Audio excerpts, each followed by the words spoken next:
Ngayon ho ay kasama pa rin natin ang ating mga mag-aaral sa La Verdad Christian College with Teacher Jack na dito sa ating tampok na kasaysayan ngayon na iniliham sa atin.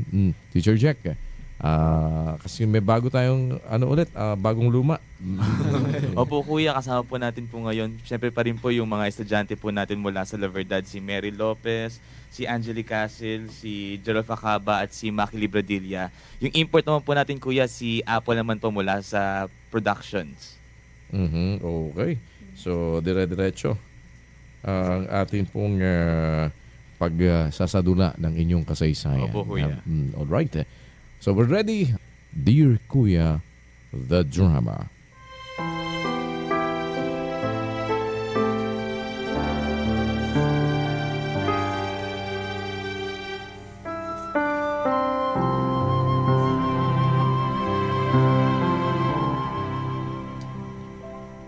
Dear Kuya, hindi man kami nabubuhay sa karangyaan, ay masasabi kong mapalad pa rin kami ng asawa kong si Rene dahil sa magandang regalo na natanggap namin mula sa Panginoon.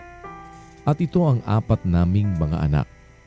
Mababait at talaga namang kinagigiliwan namin ni Rene ang aming mga anak. Kuya, 7 taong gulang ang aming panganay, samantalang 8 buwan pa lamang ang aming bunso.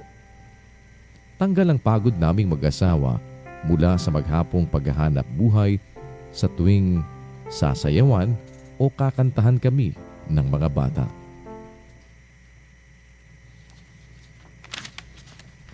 Aso, baka, libro, unan. Wow!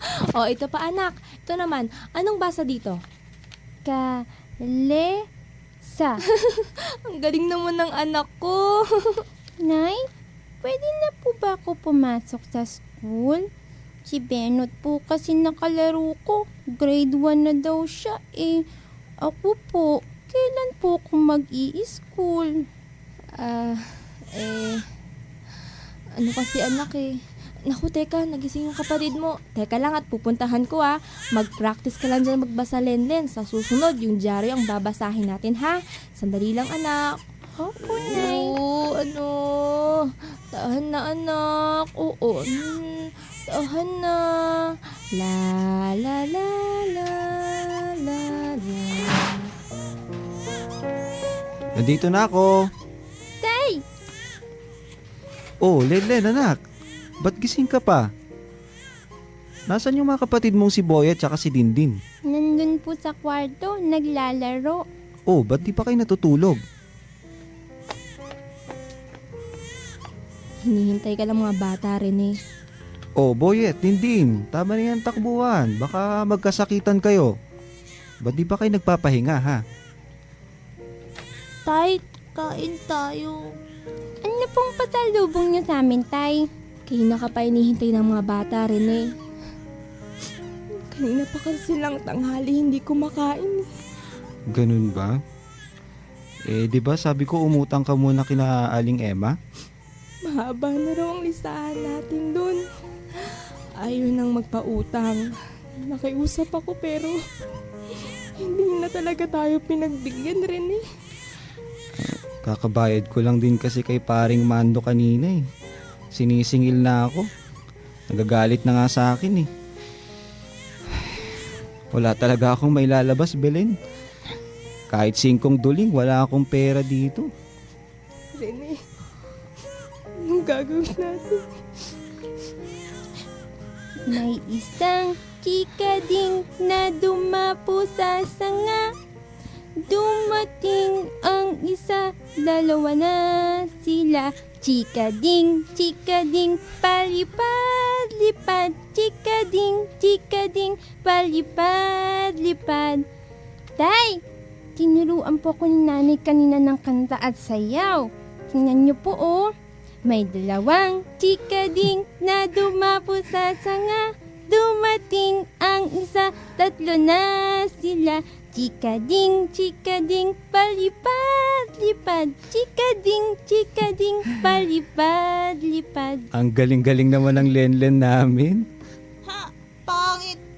Anong pangit? Maganda nga anak eh. Ang galing kumanta ng ate Lenlen nyo oh. Nay, Tay, antok na po kami nila Boyet at Dindin. Bukas na lang po tayo kumain na. Lenlen, anak. Tara na Dindin, Boyet, tulog na tayo. Samahan ko na sa kwarto ang mga bata. Belen. Oh. Pasensya na kayo. Pasensya na kayo ng mga anak natin. Tama na rin eh. Baka magasing pa tong karga-karga ko at isa pa. Baka marinig ka ng mga bata na umiiyak. Sige na, patutulugin ko na sila. Magpalit ka na ng damit para makapagpahinga ka na din.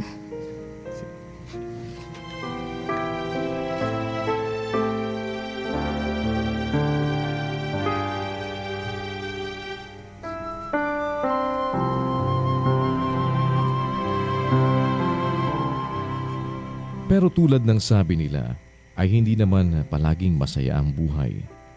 Pareho kami ni Rene na hindi nakapagtapos ng pag-aaral, kuya. Kung kaya't isa siya ngayong construction worker at ako naman ay sumasideline ng paglalabada at pamamalansya sa tiyahin ko. Hindi regular ang trabaho ni Rene. Ganon din naman ako dahil sobrang dalang ang pagpapalabas sa akin ng aking tiyahin. Naaawa kami ni Rene sa mga bata dahil alam naming hindi namin sila mabibigyan ng magandang kinabukasan. Kahit matalino ang panganay naming si Lenden, ay hindi namin siya maipasok ni Rene sa eskwelahan.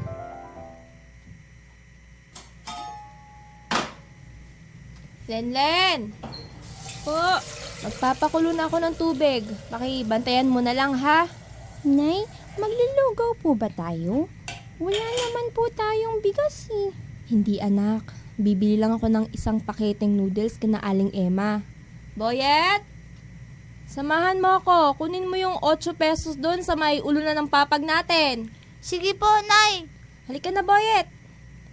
Diyan na po.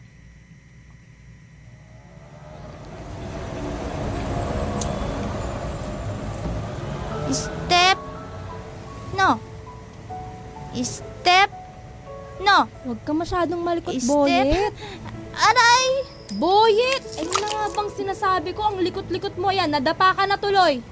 Nay, nalaglag po yung 5 dun sa may kanal. Ano? Nay, ano pong ginagawa niyo po? Bakit kinakalkal niyo po yung kanal? Saan na ba yun? Saan na yung 5 piso? Nay, bakit ka umiiyak, Nay? Ano ba yan? Hindi ko makita yung 5 piso. Makain ng mga bata, yun eh. Nay, Saan na ba baka yun? nalubog na po talaga sa ilalim. Saan na?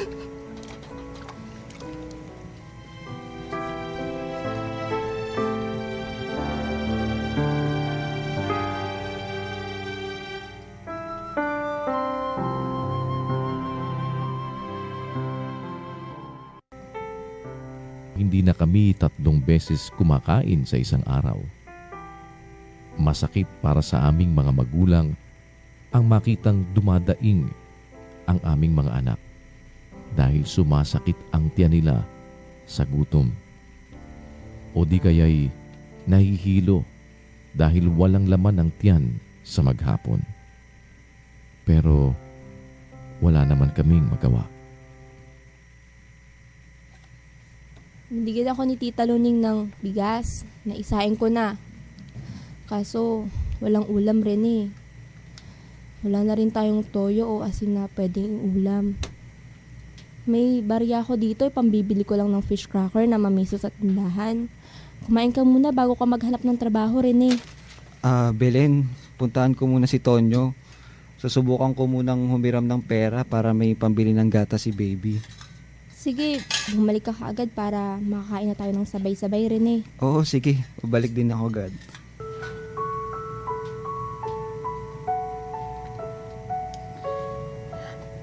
Naku Rene, wala akong pera ngayon eh. Pasensya ka na ha. Nagkasakit kasi yung bunso ko eh. Nauwi sa gamot lahat ng sinweldo ko. Ganun ba, Tonyo? Sige, pasensya ka na sa abala ha. Baka sakali lang naman ako. Teka, ano yung ginagawa mo? Bakit tinatanggal mo yung isda dyan sa aquarium? Ito ba? Itong janitor pes. Patay na kasi. Kakamatay lang. Bihira nga eh. Kailangan ko na naman bumili ng bago. Janitor fish? Ang laki na niyan ah. Pwede bang sa akin na lang yan? Okay lang. Pero, anin mo naman yan? Papakain ko lang sa pusa namin. Sige, ikaw ang bahala. Alam mo, pare, maraming ganyan dyan sa may riverbanks. Malalaki pa. Sigurado, busog yung pusa mo. Ganun ba? Sige pare, salamat ah. Naku, sige lang, wala yun.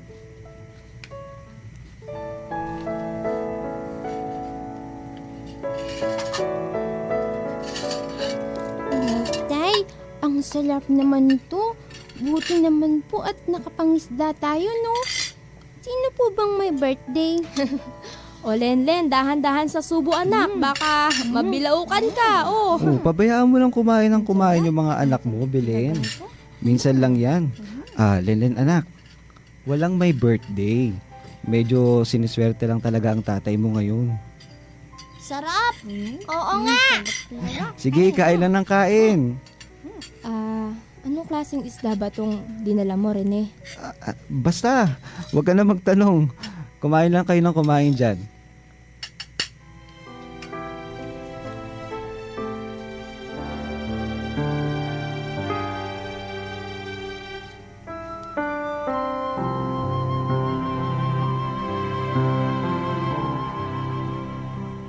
Naging madalang ang tanggap na trabaho ni Rene, kuya.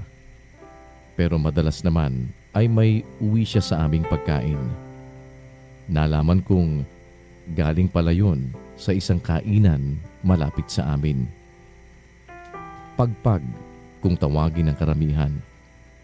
Ito ang mga pagkain hindi nauubos sa mga kainan. Mga tira ng mga customer kumbaga. Noong unay, tutol ako na ipakain sa mga bata ang mga inuuwing pagkain ni Rene. Pero wala akong ibang pagpipilian.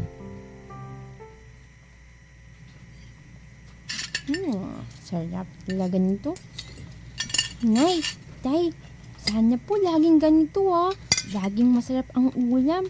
Kakasawa rin kasi yung asin at toyo eh. Oo naman, Lelen anak. Simula ngayon, laging ganyan ang pagkain natin. Fried chicken! Oo, Boyet, fried chicken. Kaya lang na maigi anak. Nay, kanin! Kanin pa raw si Dindin, Belen.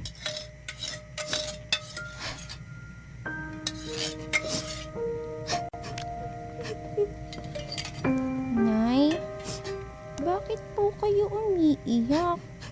Gusto niyo pa po ba ng kanin? Sa inyo na lang po itong sa akin Hindi anak.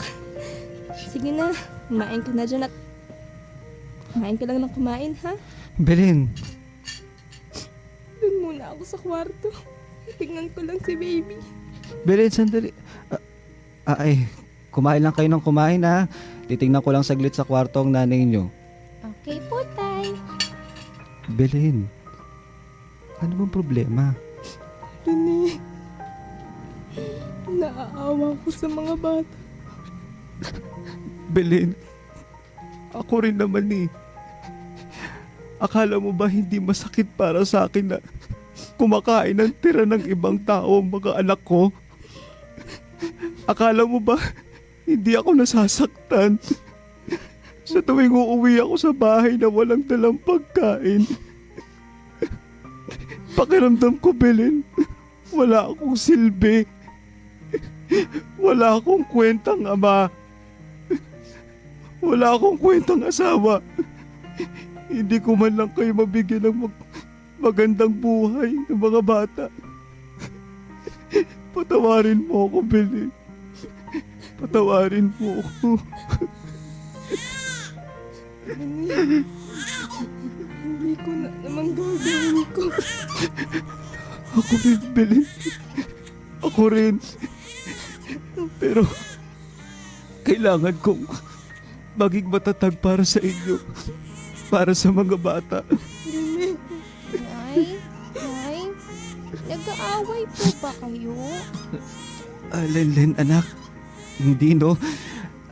Bakit ka na dito? Sige na. Bumalik ka na doon at kumain na kayo.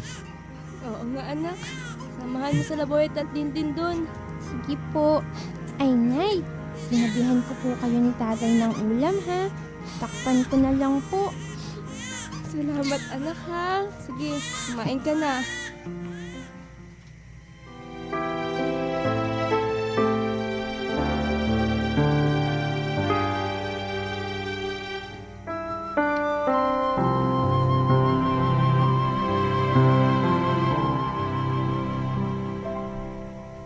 Hindi na ako muling pinaglaban ng tiyahin ko sa kanila, kuya. Minsan kasi ay may nawalang gamit sa kanilang bahay at ako ang pinagbintangan. Hindi na rin madalas makakuha ng trabaho si Rene sa construction, kung kaya't lalong naging mabigat ang aming naging sitwasyon. Habang matindi ang pinagdaraanan ng aming pamilya, ay hindi ko inasahan ang pagdalaw sa akin ni Ate Corazon sa bahay. Matagal na kasi akong walang balita sa kapatid kong yun, kuya. Nalaman niya raw ang address ko dito sa Maynila nang umuwi siya sa probinsya namin. Nalaman kong nakapangasawa pala siya ng isang may kaya sa buhay nang nakapagtrabaho siya sa Canada bilang isang caregiver. Ayan na ako. Ang ibig mo sabihin, walang trabaho ang asawa mo? Aba saan kayo kumukuha ng panggastos? Tingnan mo nga, sunod-sunod pang mga anak mo.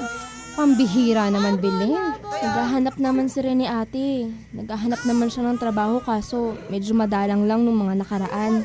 Naawa naman ako sa mga pamangkin ko, Belen. Tingnan mo, ang papayat nila. Tingnan mo rin ngayon ang sarili mo. Parang hindi ka rin gaano nagkakakain. Medyo gupit lang ate, pero kahit papano nakakaraos naman kami. Alam mo, Belen, tatapatin na kita. 5 taon na kaming mag-asawa ni Sean, pero hindi kami magkaanak-anak. At ang totoong dahilan kung bakit ako nagpunta rito ay para alokin ka. Nang ano ate? Gusto ko sanang ampunin si Lenlen. Ate, bakit hindi mo na lang tulungan makapagtrabaho ang asawa ko? Bakit si Lenlen pa ate? Belen, nakita mo naman ang anak mo. 7 years old na pero hindi pa rin nag-aaral. Marami ka pang anak. Di mo ba iniisip yung future nila? Ate, Belen, maging practical ka naman. Sige nga, matanong kita. Kaya mo bang bigyan ng maayos sa buhay yung mga bata? Makakasiguro ka bang mapag-aaral mo silang lahat? Oh, tingnan mo. Hindi ka makasagot. Mismong panggatas nga ng mga anak mo kung kani-kanino pa nilalapit. Belen, gusto kitang matulungan. Kahit man lang yung panganay mo magkaroon ng magandang kinabukasan. ate, kaso Belen, maging matalino ka naman. Sige, ito na lang usapan natin. Pumayag kang ipaampon sa akin si Lenlen at tutulungan ko kayong magkaroon ng isang maliit na negosyo. Para kahit papano makaahon-ahon naman kayo. Tapos, isasama ko si Lenlen sa ibang bansa. Doon ko siya pag-aaralin. Huwag kang mag-alala. Makakaasa kang mapapabuti si Lenlen sa amin. Oh, paano? Aayusin ko na ba yung mga papeles niya? Belen, sumagot ka naman. O sige, ganito na lang. Babalik na lang ako uli. Sana pag-isipan mong mabuti.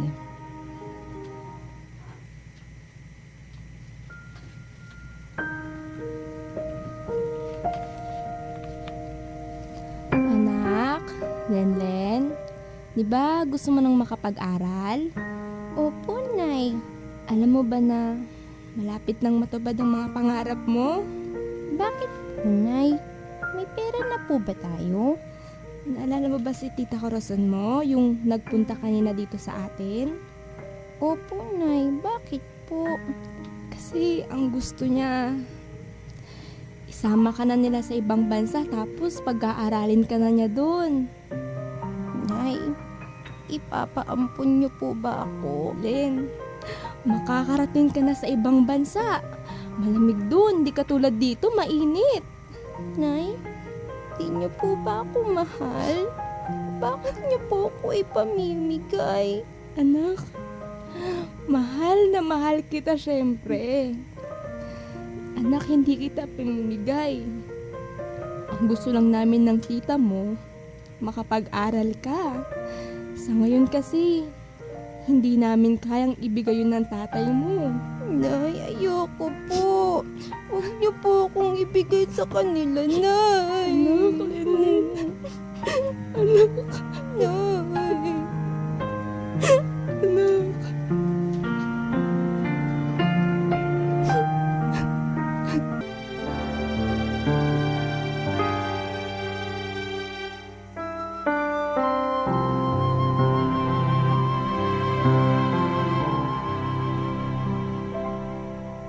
Mahal po namin ang aming mga anak at sila ang pinanggagalingan ng aming kaligayahan. Kapos man sa buhay, masaya naman po kami basta't magkakasama sa hirap at ginhawa. Pero ang iniisip naman po naming mag-asawa ay maaaring mas magiging maganda ang kinabukasan ni Lenlen kung ipaampun namin siya kay Ate Corazon. Masakit po sa amin, Kuya, na malayo sa isa sa aming mga anak. Pero mas masakit po na hindi namin maibigay ang mga pangangailangan nila, Kuya. Dapat po ba kaming pumayag sa kagustuhan ni Ate Corazon na ampunin si Lenlen? O tiisin na lamang po namin ang hirap alang-alang na magkakasama at manatiling buo ang aming pamilya? Sana po ay matulungan ninyo kami na magdesisyon. Lubos na umaasa, Belen.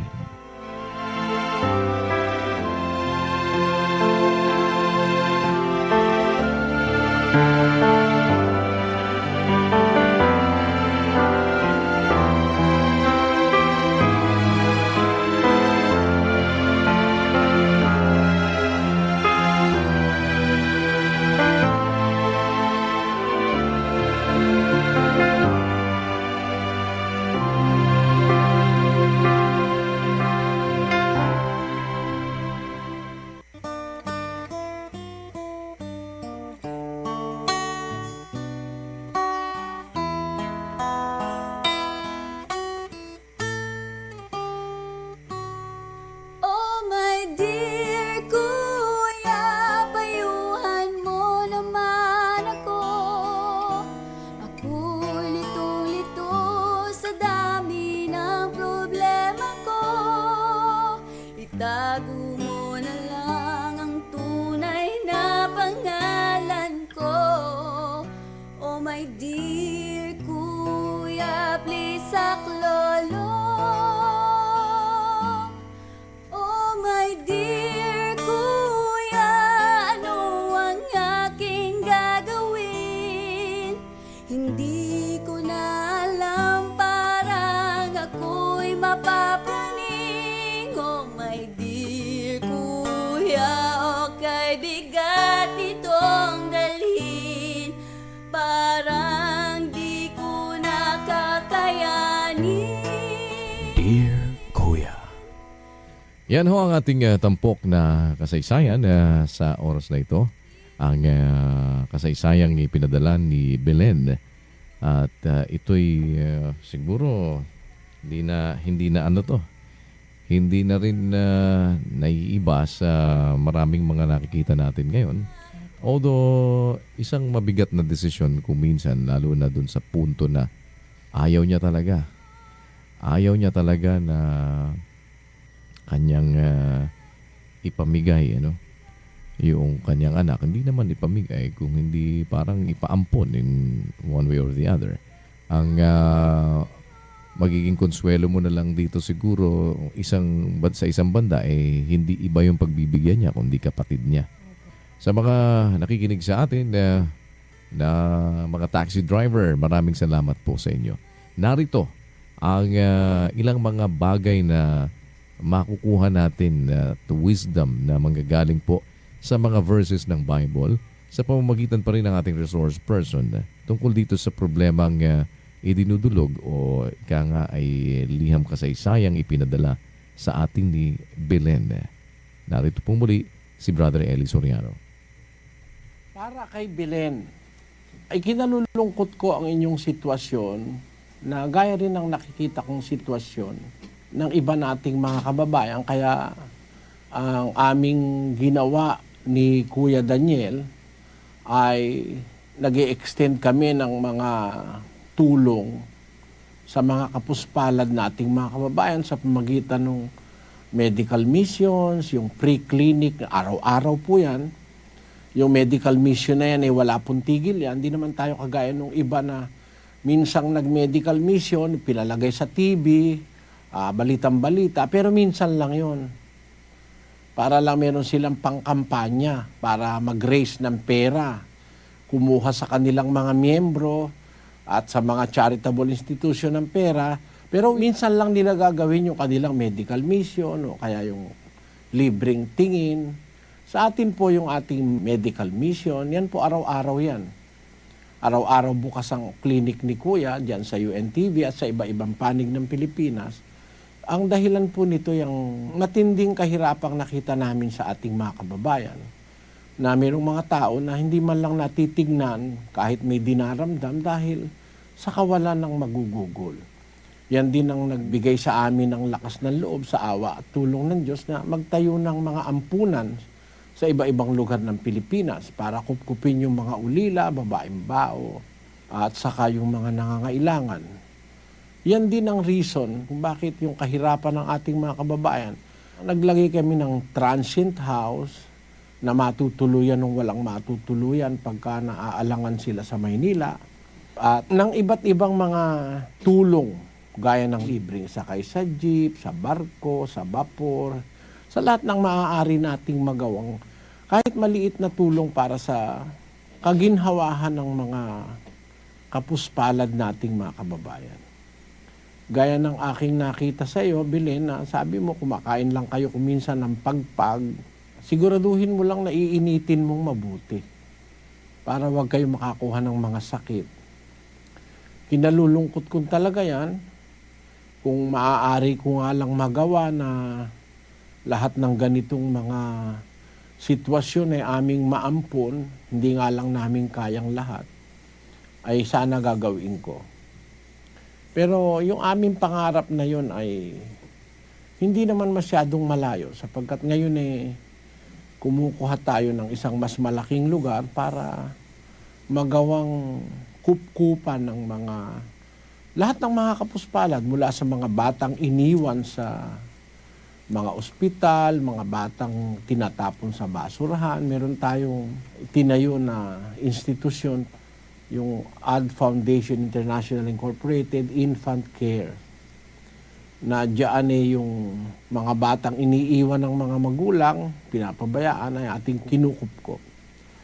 Ngayon, yung itinatanong mo ay dahil sa kahirapan, yung isa sa yung 4 na anak ay inaampun ng iyong kapatid, dapat mo bang ibigay? Alam mo, personally, kung akong tatanungin mo, Belen, siguro kahit na magutom kami, mas gusto ko kung magkakasama kaming magkakapatid o magpapamilya, kahit na kami magutom, kaysa yung isang miyembro ng pamilya ipamigay mo sa ibang tao. Pero isang mabuting kalooban din naman yung kung makikita mo na yung anak mo ay mapapabuti, ay ipaampun mo sa iyong kapatid, hindi naman masamang kalooban yun dahil actually it's a form of sacrifice na mahirap sa iyong mapahiwala yung anak mo sa iyo. Pero dahil sa gusto mo siyang mapabuti, papaampun mo siya. Masama lang kung halimbawa talagang wala kang pagmamahal sa mga anak mo. Gusto mo lang makalibre sa responsibilidad, papamigay mo yung anak mo. Pero kung ang dahilan at yung anak mo ipapaampun mo dahil gusto mo siyang mapabuting mas mapabuti, hindi naman masama yun. Ganun yung ginawa nung nanay ni Moises. Kung natatandaan mo yung Moises, yung sa Ten Commandments, yun ay yung anak niya, kung ipinapapatay nung paraon yung lahat ng batang lalaking ipapanganak ng mga Ebreo para wag dumami yung mga lalaking Ebreo. Gusto nila kasi habang panahon na kanilang yung mga Ebreo, mga Israelita ay gusto nung paraon sa Ehipto na kanilang maging alipin. Pag dumami nga naman yung mga lalaki, baka maggera matalo sila.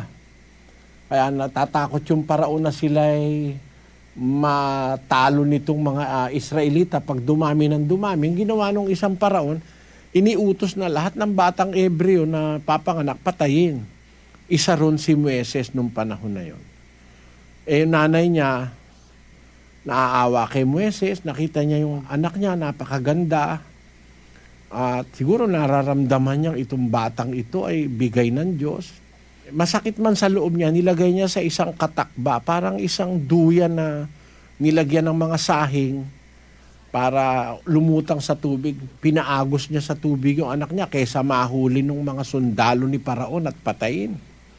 Doon nag-umpisa yung pangyayari na si Moises ay nasagip naman nung anak na babae ni Paraon. At inampun ngayon itong anak na babae ni Paraon si Moises, nagandahan siya. At itong nanay ni Moises na si Jochebed ay pinasuso niya si Moises. At habang bata si Moises, pinapasuso niya pero nasa ilalim na ng kapangyarihan ng anak ni Paraon na babae. At nung hindi na siya pinapasuso, kinuha na nung anak ni Paraon na babae, yung si Moises. Kaya lumalabas, voluntarily nila pinaampunan ni Jochebed yung kanyang anak na si Moises. At doon nga lumaki na si Moises sa Ehipto. Hindi natin masasabing masamang magulang yung magulang ni Moises kasi iniligtas nila lang sa tiyak na kamatayan yung kanilang anak. Naawa naman ng Diyos at ito palang batang ito'y gagamitin pa ng Diyos sa darating. Kaya kung halimbawa ang nararamdaman mo ay para lang yung anak mo'y mas mapabuti, hindi naman masasabing masama yung iniisip mo, Belen. Pero baka naman iba ang nararamdaman mo, baka ayaw mo lang dun sa anak mo, masama naman yun. Pero kung ako ngayon tatanungin personally, kami 8 magkakapatid nagdaan din kami sa hirap. Mahirap lang kami, ang tatay ko at nanay ko, parehong mahirap lang po sila. Bagaman ang aking amay nanggaling sa isang pamilyang may kaya sa buhay at nakaririwasa. Alam nyo naman yung Soriano diyan sa Cebu, yung aking mga pinsan, yung mga Agila, yung sa Mindanao, mga mayayaman niyang lahing Soriano doon sa Ilocos. Pero ang aking ama ay nagkaroon ng ibang kapalaran kasi nahiwalay siya sa kanyang mga magulang at mga kapatid dahil sa relihiyon. Ang aking ama ay naanib sa Iglesia ng Diyos, yung kanyang pamilya ay dibotong Katoliko, kaya parang nahiwalay yung aking ama. Pati yung mana para sa kanya na kung 10 ektaryang lupain ay nawala. Kaya lumaki kami sa pamilyang mahirap. Pero napalaki kami awa ng Diyos ng aking ama't ina, pati si nanay naghahanap buhay. At hindi na niya binalikan pa ng aking ama yung dapat sana'y parte niya sa pamilya. Awa ng Diyos, nakaraos kami. Natutunan namin ang mabuhay ng mahirap. Kaya masasabi ko sa iyo na walang masama kung mahirap man kayo, sama-sama kayo. Wala ring masama ron. Napakaganda, Belen, o sa hirap at sa ginhawa, magkakasama kayong buong pamilya. Pero nasa sayo ang pasya. Sana naunawaan mo. Magandang araw sa iyo.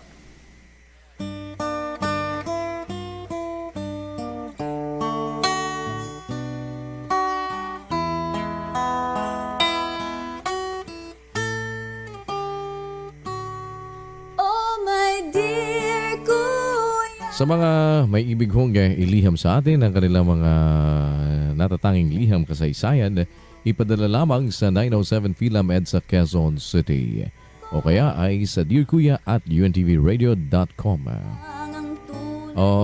Oliver, kailan mo ipapadala yung kailan mo ilalahad ang iyong liham kasaysayan? Paki nyo, mamaya gagawin namin yung gagawin namin yung script para kay Oliver dahil gusto niyang isulat ang kanyang liham kasaysayan. Itatago na lamang kita sa pangalang Alex.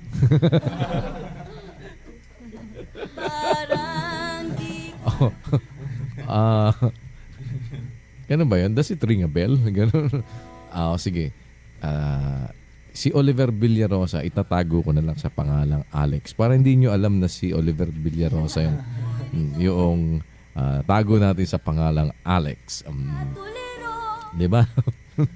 At least di nila alam na ikaw yun nagpadala ng liham.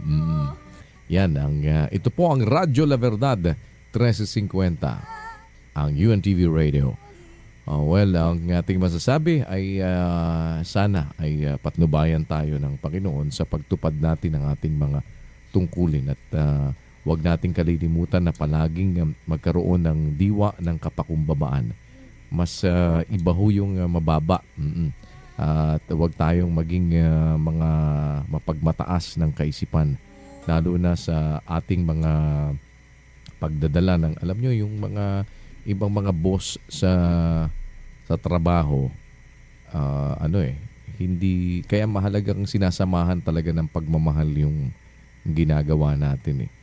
Sabi nga, gawin ninyo sa pag-ibig ang lahat ninyong ginagawa. Alam nyo, iba yung ganun. Basahin nyo po yung 1 Corinthians chapter 16 verse 14. Sabi na, let all that you do be done in love.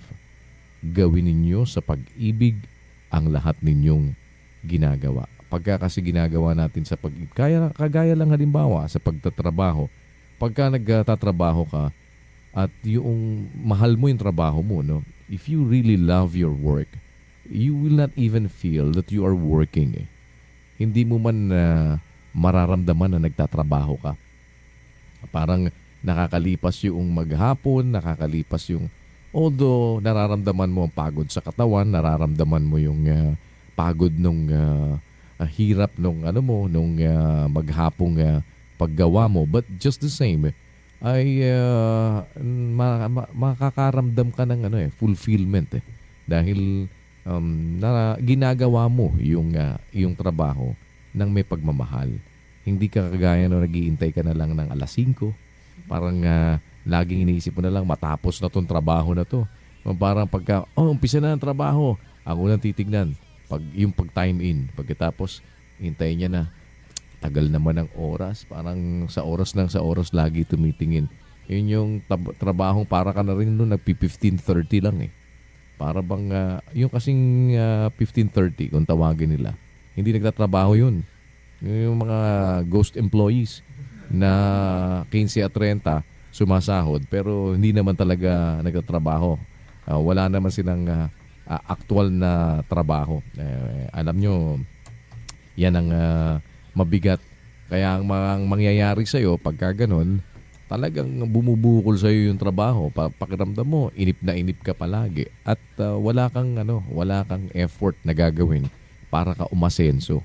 Pero pagka mahal natin, tandaan nyo po, napakagandang virtue nun, na anumang gagawin natin, gawin ninyo sa pag-ibig ang lahat ninyong ginagawa. Let's do it with love. Para pagka andun yung nandun yung paggawa. Kaya nga sabi, yung isang taong mabuting tao, no? Yung kanyang puso nasa kanyang kanang kamay.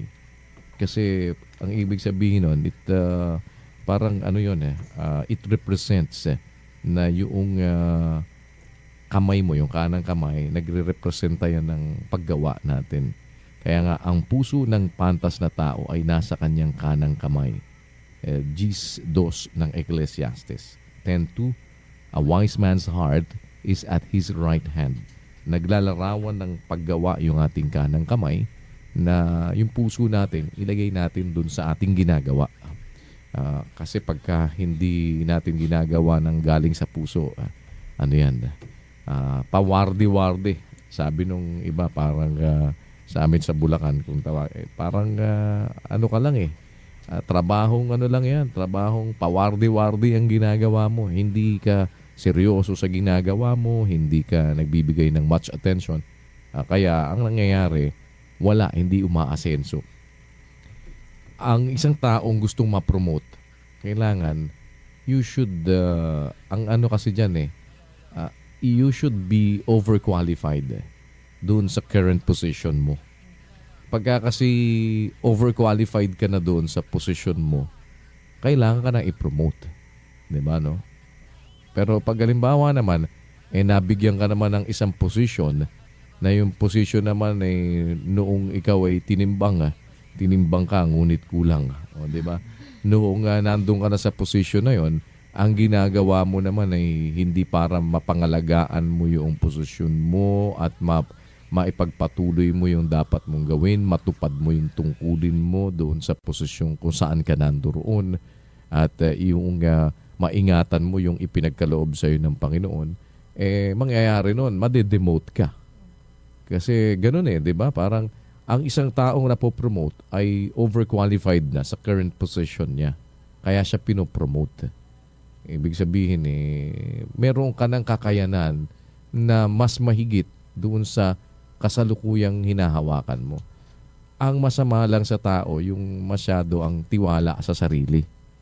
We should always remember na wala tayong pwedeng ipagmalaki sa harap ng Panginoon. Huwag tayo masyado maging mga hambog. Parang yung iba na parang akala mo napakagagaling na masyado. Sobrang medyo konti, nagkaroon lang ng konti sa buhay o kaya halimbawa napunta lang sa isang kalagayan na medyo parang nanghahamak na ng kapwa. 'Di ba? Parang sige. Halimbawa, sabihin mo na, Jess, ikaw napunta ka na sa halimbawa dahil napakagaling mo, napakahusay mong anchor. Ikaw ngayon kinuha ka halimbawa ng isang malaking istasyon. 'Di ba? Parang di good for you, 'di ba? Dahil ikaw kinuha na ng isang malaking istasyon. Ibig sabihin nun ay na-appreciate nila yung talent mo. Tapos pagdating mo naman doon sa pinuntahan mong malaking istasyon, sasabihin mo naman, mabuti na lang nandito na ako sa istasyon na ito na malaki at wala na ako sa pupugak-pugak na istasyon. Tandaan mo, isang panahon ng buhay mo, Ajes, naging bahagi ng buhay mo ang UNTV, di ba? At isang panahon ng buhay mo, pinagkakitaan mo ang UNTV, di ba? Isang panahon ng buhay mo ay nasuportahan ka ng UNTV, di ba? Isang panahon ng buhay mo, ikaw nakilala. Naging bahagi kung bakit ka nakilala, tanggapin mo man at hindi, naging bahagi ng buhay mo na kaya ka rin nakilala dahil din doon sa pupugak-pugak na istasyon. 'Di ba? Na nabigyan ka ng pagkakataon. So, sabi nga nung mga kasabihan pa lang ng mga matatanda ang hindi marunong lumingon sa pinanggalingan kung matinik malalim. 'Di ba? Oh. Ganun lang 'yan dahil baka bukas makalawa matinik ka ng malalim, wag naman sana, 'di ba? Ang mangyari sa iyo, hindi ka na makalakad. At pag hindi ka na makalakad, hindi ka na makakarating sa paroroonan mo dahil hindi ka marunong tumanaw ng utang na loob. Ganun lang naman 'yun 'di ba? Parang pagka ang tao hindi marunong tumanaw ng utang na loob, ano 'yun? Masama yung ganun. Mga sa bagay yan nagiging rampant yan sa mga parang wala nang walang utang na loob, walang pasalamat, sabi nga. Hindi marunong magpasalamat. Never burn bridges, Ajes. 'Di ba? You can cross them, but don't ever burn them. You don't know. The time might come that you need to go back. And when you want to go back, You can't go back anymore because you have burned the bridges. And hindi mo na malalaman kung anong panahon yun pwede, di ba? Kaya mas mabuti pa rin yung mapagpakumbaba. At nga pala ha, dun ho sa ating mga kababayan, kasi baka in relation dito sa situation ni Belen na sumulat sa atin, meron po tayong Home for the Abandoned Babies. Dito po sa Home for the Abandoned Babies, kung meron kayong mga, halimbawa kayo ay merong mga anak na ipapanganak nyo pa lang, o kaya ay mga baby na sa tingin po ninyo ay hindi nyo kayang suportahan, sa halip po na gawin ninyo yung iba kasi tinatapon, ano? Yung iba naman hindi lang nila basta tinatapon. Minsan nilalagay sa basurahan, minsan yung iba nga naku, maawa ho kayo dun sa mga baby. Wala naman hong kinalaman yang mga yan sa anumang nangyari sa bakit nagkaganyan, di ba? Kung kayo ay naging biktima halimbawa ng pangdadahas, o kung kayo naman halimbawa ay talaga lang wala nang maitutustos, huwag niyo ipalaglag kung nagbubuntis kayo ngayon at sa tingin niyo wala kayong ipangtutustos kung kayo makapanganak na. Sa halip po na ipalaglag ninyo, punta po kayo dito sa amin. At meron po tayong Home for the Abandoned Babies. Kung nagbubuntis pa lang kayo, alagaan po namin kayo hanggang sa kayo ay makapanganak. At yung inyong baby, kung inyong hindi halimbawa, hindi nyo na kayang buhayin o sa palagay ninyo hindi ninyo talaga makakandili, ay maaari nyo pong ipagkatiwala yan sa atin pong Home for the Abandoned Babies. Ang ADD Foundation ay mayroon pong Home for the Abandoned Babies at ito po ay acknowledged ng Department of Social Welfare and Development. Kaya kung yan po ay ina-acknowledge ng DSWD, legal po yung ating magiging proseso para po doon sa kapakanan ng mga bata na mga baby na walang mag-aaruga o kaya ay kayo'y nandun sa ganong sitwasyong nag-iisip magpalaglag, huwag nyo na hong ipalaglag yung inyong mga baby. Punta po kayo sa amin. Salamat po at doon sa mga may munting pangarap ay sulat lang din po kayo sa atin sa 907 Philamed sa Quezon City at sa dearkuya@untvradio.com. Kahit dyan sa inyong lugar, alam nyo, you can do good and there are things that you can do around us. Sa inyong paligid lang, lumingon lang po kayo. Marami po tayo ding makikitang bagay na pwedeng mabuting gawin natin sa ating kapwa. Sa mga taxi driver, ingat kayo sa pagmamaneho. Tumaas na naman ang gasolina, kaya medyo dagdag pasakit na naman yan. Salamat po. Sana lagi kayong sumubaybay. Salamat sa ating mga mag-aaral. Mukhang hanggang ngayon nakaka-relate ba kayo doon sa istorya ni Belen? Opo, kuya. Ayan, ating mga scholars ng La Verdad Christian College. Thank you, Teacher Jack. Salamat po sa Diyos, kuya. Mamaya, kung loloobin ay meron kayong programa, 12:30 to 1:30 ang student hour. At sa ngalan po ng lahat ng ating mga naging kaantabay, sa pangunguna ni Brother Mel Magdaraog sa technical side at ang lahat ng ating pong mga nakasama, ang lahat ng ating mga katukatulong dito palagi. At hanggang bukas na muli, tayo po ay magkarinigan na muli minsan pa sa tulong ng Panginoon. Inaanyayahan namin kayo. Saluhan nyo kami sa isa pa hong edisyon ng Dear Kuya. Ako po ang inyong Kuya Daniel. Muling nagpapasalamat sa inyong naging pagantabay. Salamat po sa Panginoon sa isang mabuting pagkakataong kanyang muling ipinagkaloob upang kami po ay makapaglingkod sa inyo. Magandang araw po at pagpalain nawa tayo ng Panginoon. Salamat.